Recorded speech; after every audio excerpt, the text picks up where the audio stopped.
How you doing? How you doing? It's Chris the Method Man. Today we got a special guest, guys. The host of Blue Bloods, Zach, bro.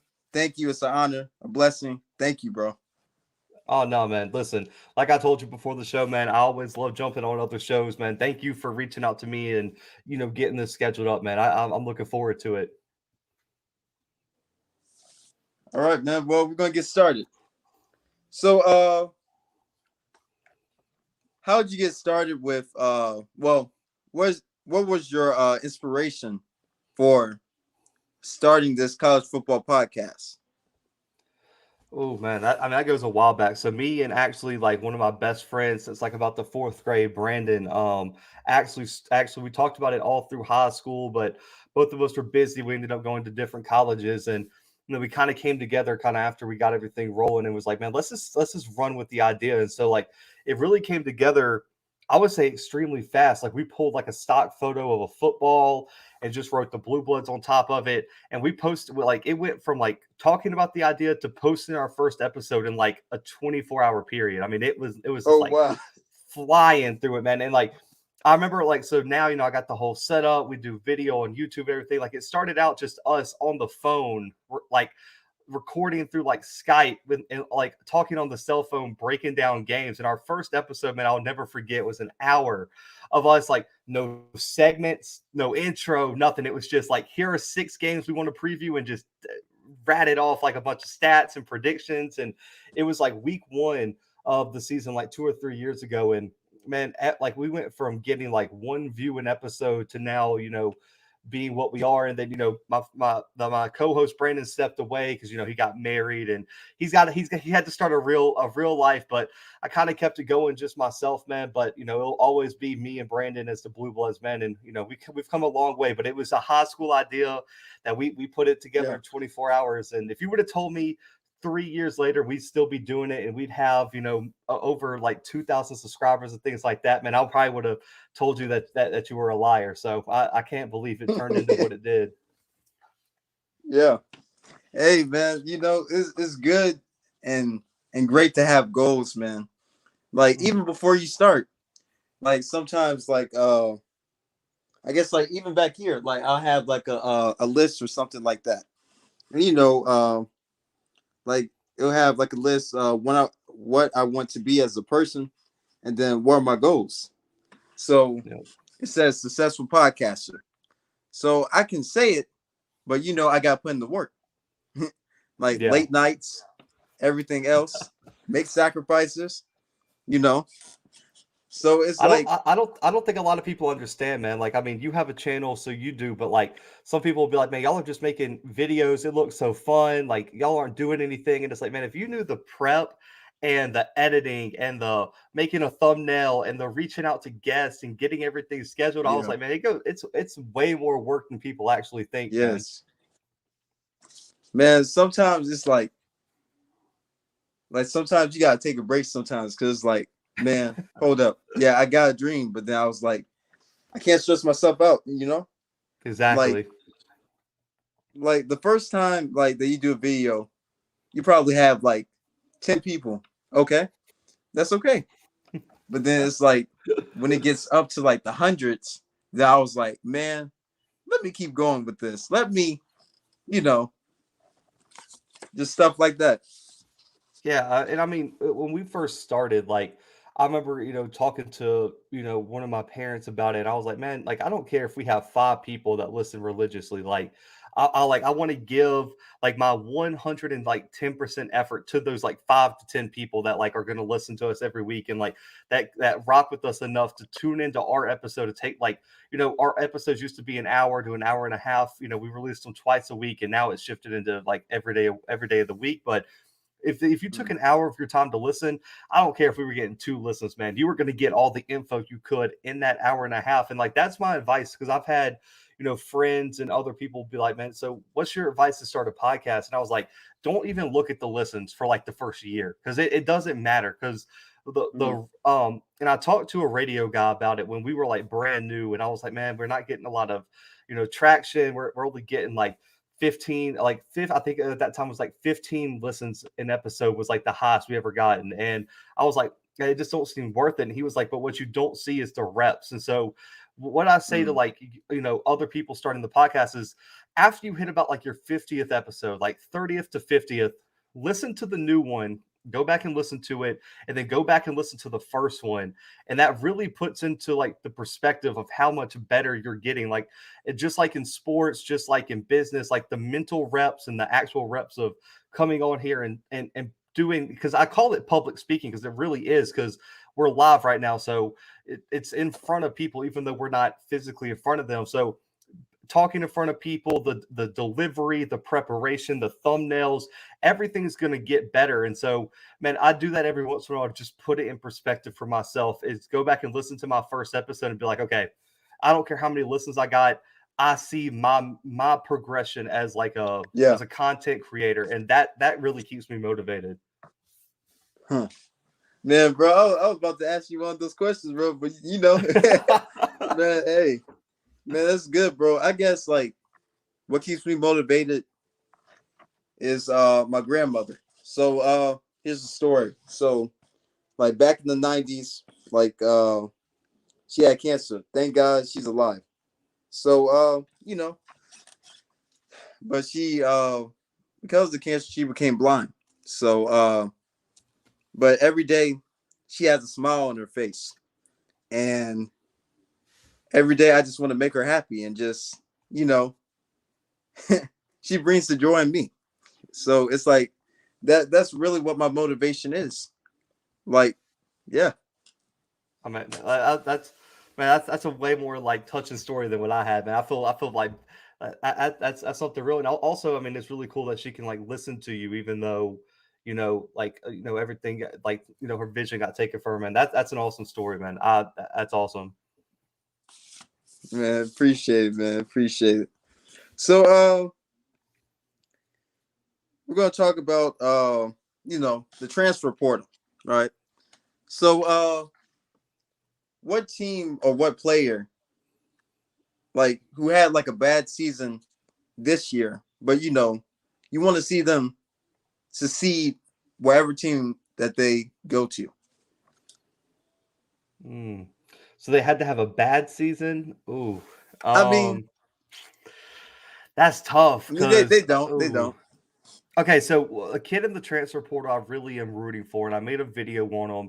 Is a kid named Cameron Ward. He's out of Incarnate Word, and I know a lot of people listening are gonna be like, "Incarnate who?" Like Incarnate Word. It's like a private Christian school in Texas, and this kid, he won the Jerry Rice Award for the spring season, which is the best freshman at FCS. Shador Sanders just won it at Jackson State this year, and he won the Southland Offensive Player of the Year this year.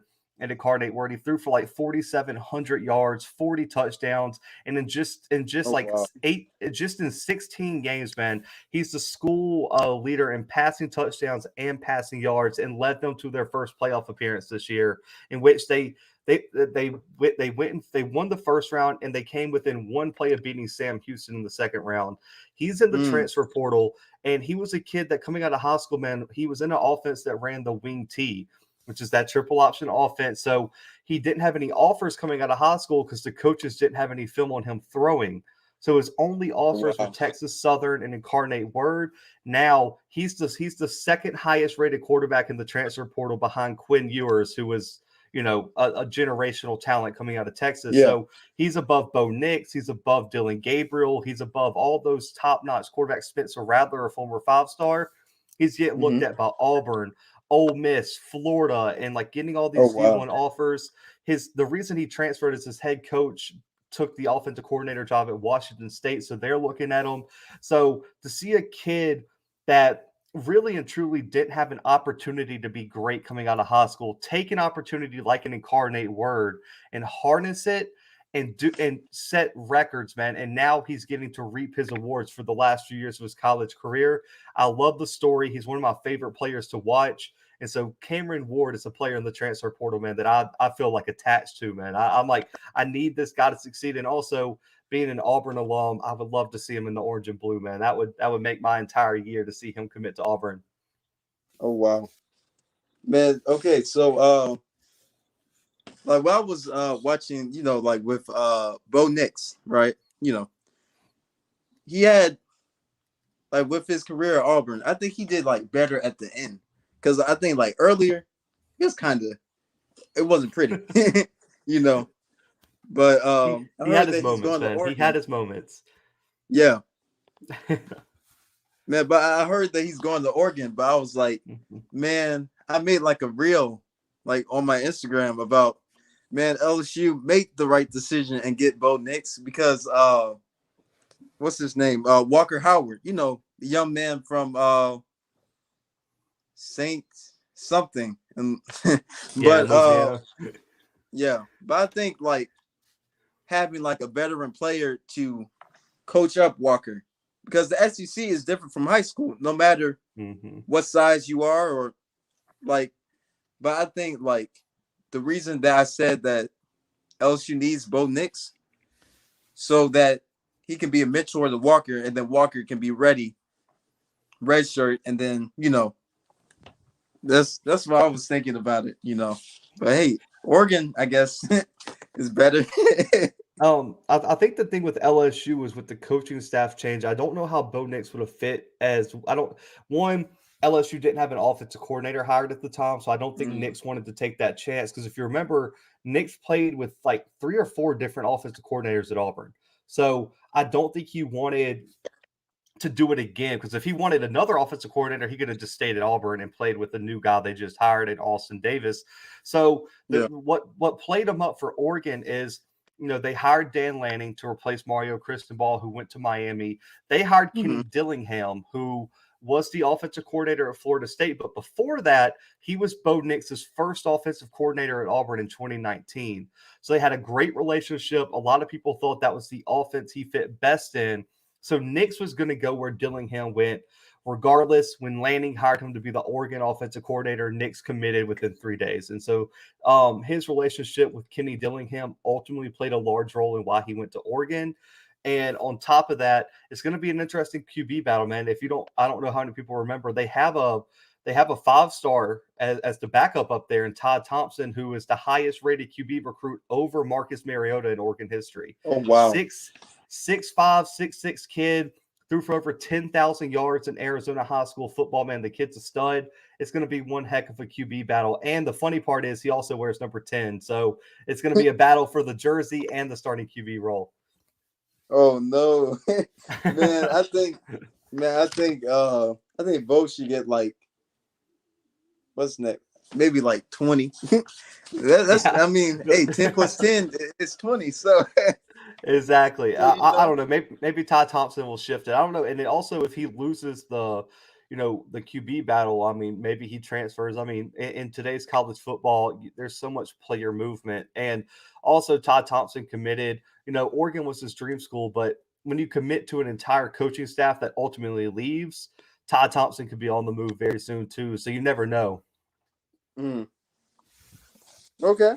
So would you ever collaborate with other podcasts? Oh yeah, man. Listen, and if you watch the if you like people who are tuning in, if you watch the show, man, I go on off script show all the time.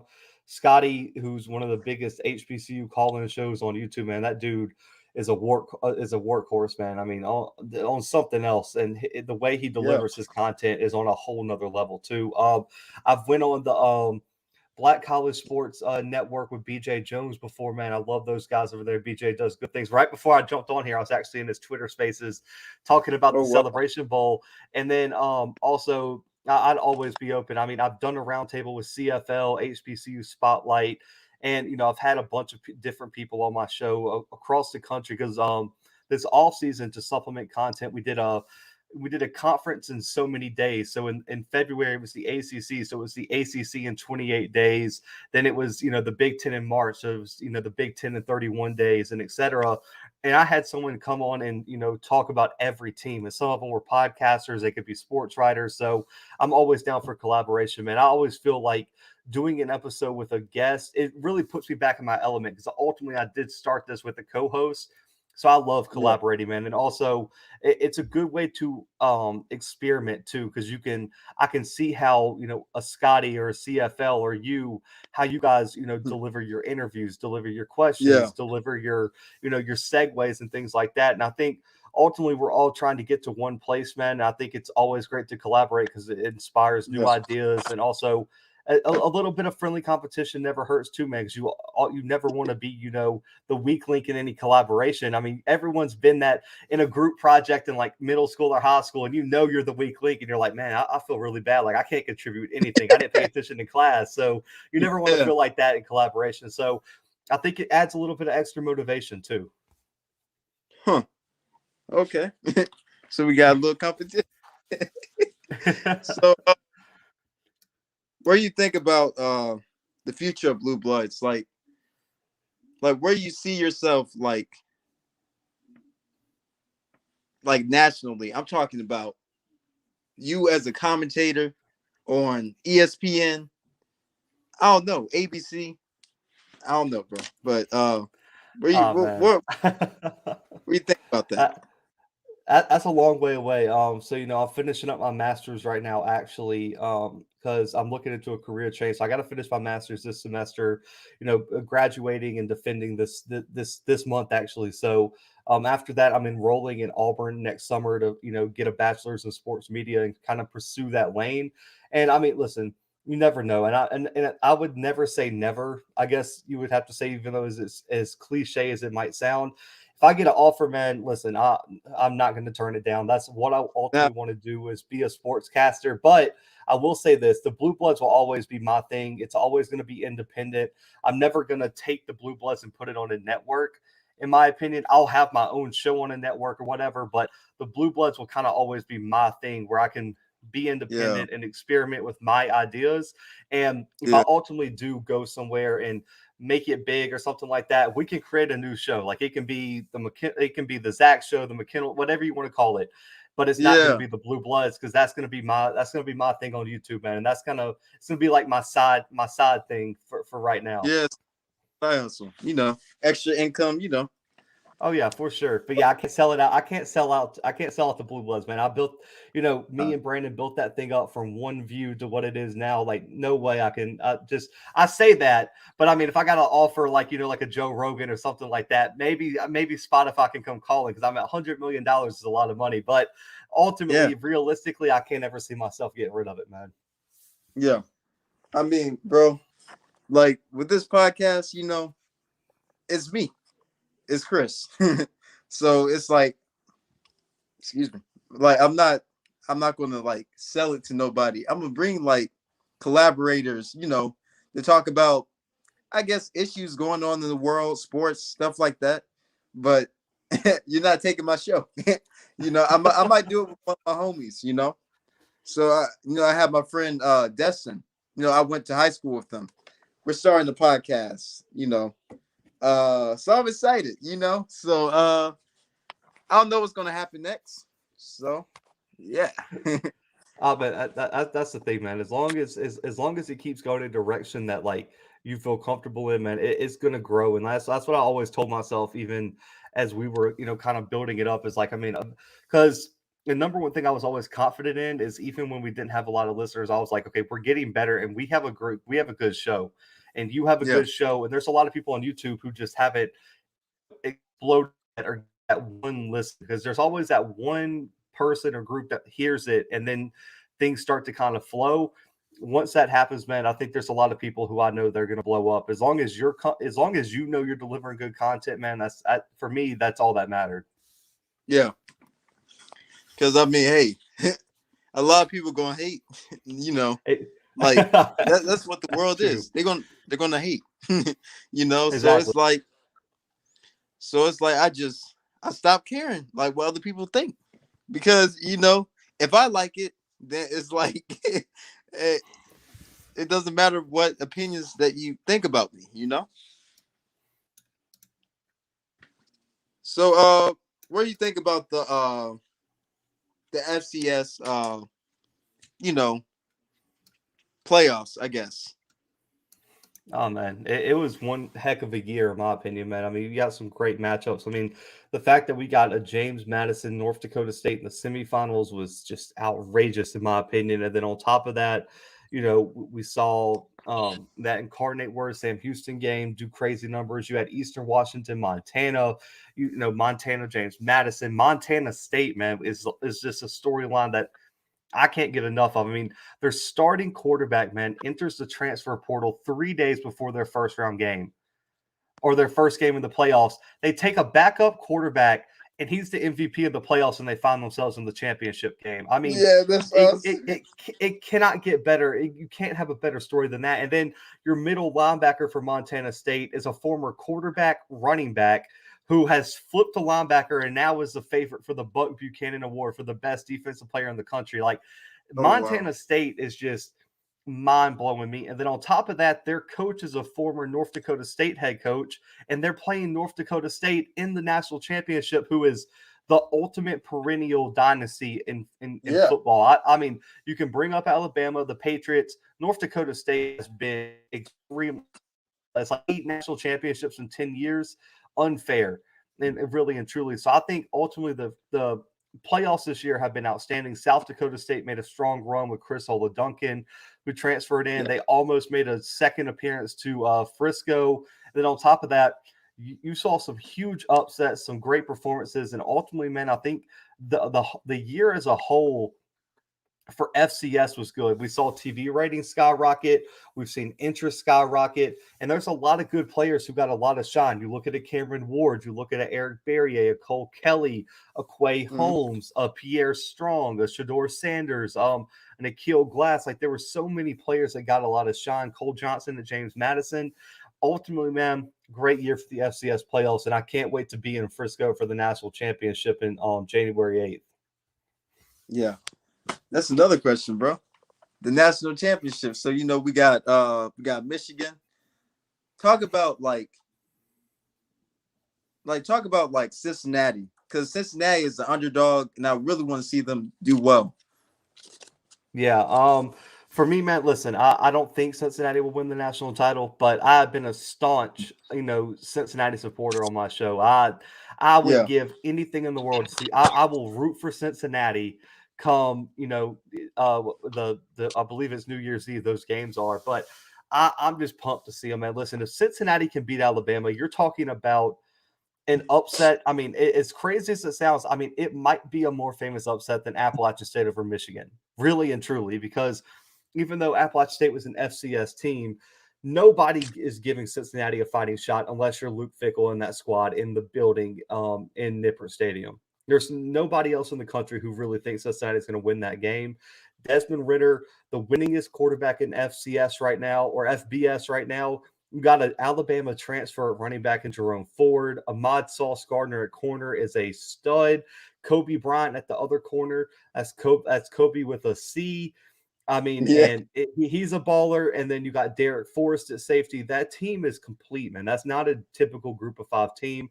I think they're going to fare better than a lot of people think. And, a lot of people like to discredit the Georgia game last year in the Peach Bowl where they came within like 2 points of winning that game. Well, I always say Georgia was missing starters. Cincinnati was missing 5 starters off of their team and still almost won. So I think they deserve a little bit more, respect than they're getting. But I understand, man, it's still an FCS team, and they're ultimately going to, be looked down upon. But for Michigan, man, you got to give Jim Harbaugh a lot of credit. He bet on himself. He's been on the hot seat for probably 3-4 years Five now. years. Yeah, and he told Michigan this offseason, he said, y'all can decrease my buyout, you can take money from me, you can put me on the hot seat, you can put all these clauses into my contract. I think I can get us to the promised land. And he did. He did it. He did it without a good quarterback. Cade McNamara is atrocious at quarterback. He can't throw the ball whatsoever, but they're going to run the football down your throat, man. And that defense, they let Don Brown go as a D coordinator, and a lot of people said, I don't know what that Michigan team's doing. That change ultimately sparked this defensive rebuild.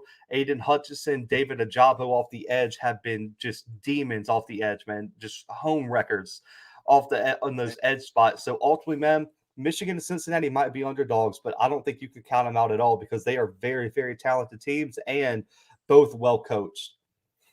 Oh wow. Dang. Man.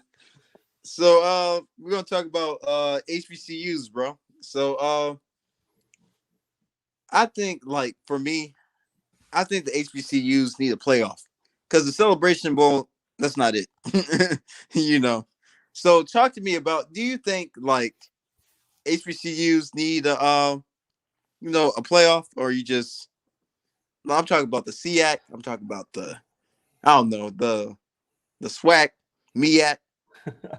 um, man, I'll save you from taking the bullets that I've had to take, on our show, man, because I've already been the martyr for that argument, me and all script, because it's really so one they gave up their automatic bid to the FCS playoffs. They can only get that enlarged bid like FAMU got this year, and it was mostly financial decision making. And on top of that, when the playoffs expanded to 24 teams to avoid playing on Christmas week, they moved the first round up a week, which is Thanksgiving weekend, which is the Bayou Classic with Southern and Grambling, which is never going to Yeah. move in New Orleans, and the Turkey Day Classic with Alabama State on Thursday. So that already eliminates teams. And so what that did was push back the SWAC championship to the next weekend. So what you would have to happen to get your automatic bid back is, your SWAC champion opt out of the championship game. So you would have to have Jackson State this year say, we're not playing in the SWAC championship game. That's never going to happen. I mean, that would be like Alabama opting out of the SEC championship. It cannot happen. It will not happen. So the FCS playoffs out of the question for right now, unless it's unless it's a at large bid like FAMU, where the third place team is ultimately good enough to get in on their resume. Now for the HBCU playoff, your holdups are going to be one, D1 and D2 schools can't play each other in bowl games. That's Mm, going to be a big holdup. Right now, I believe that's forbidden by the NCAA. And that's mm, also why you can't play across FBS to FCS. So, like, that's why a Jackson State and North Dakota State can't go play a Houston or somebody in a FBS bowl game because it's separated. So that's going to be a holdup. And so what the playoff system you would probably end up with is, the top two teams in the SWAC and the top two teams in the MEAC playing each other.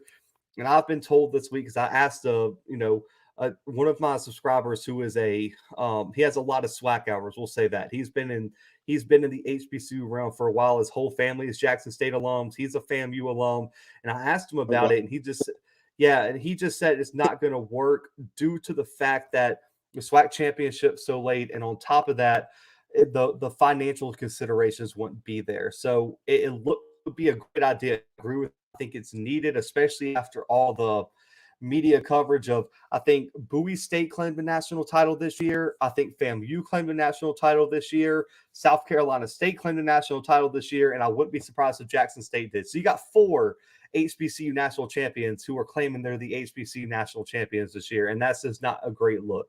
And so Uh, I think ultimately something's going to have to be done there to settle that debate. Whether it, like you said, it's a 4-team playoff, whether you say, okay, this is the poll that's going to determine it, or something like that. But it's really hard because now you have HBCU teams that are not in HBCU conferences. You have Tennessee State in the OVC. You have North Carolina A&T in the Big South. So how did they get ranked?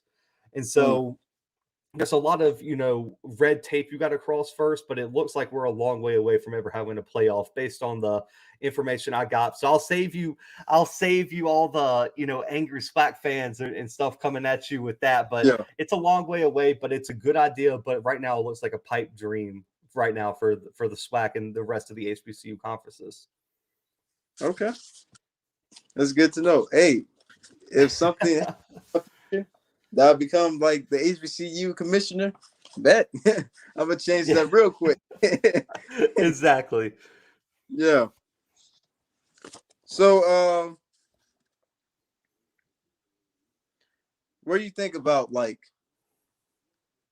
I guess like the HBCUs, Dion? Like, what significance does that make?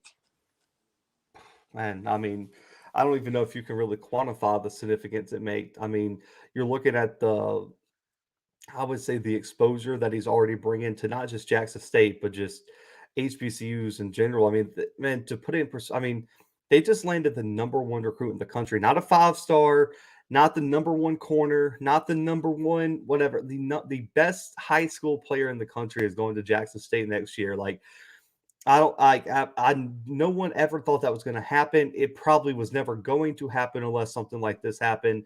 And then you got, head coaches in the SWAC like a Hugh Jackson who's landing, 4-star UCLA quarterbacks and bringing in former 4-star Oregon wide receivers, and then Connell Maynard's going out there and landing like 5 4-stars this past week. And so ultimately, man, it's on the rise, really and truly. And I think the exposure and the attention that Coach Deion Sanders is bringing to the SWAC is invaluable. I think is the word for it, because it's really changing the entire narrative on the SWAC, on HBCU football, and people, that have never even thought about watching a Southern versus Alabama A&M game or a Jackson State versus FAMU game is now tuning in. And I think the television ratings and the social media impressions and YouTube channels that have emerged, and just the news cycle has really picked it up. And so I think ultimately all of it is good, and I think invaluable would be my word for it.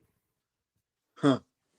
So I'll tell you this. I think you know this, but it's like, I know this before. Well, it was about 2003. I was 1. So it used to be on Black Entertainment Television, BET.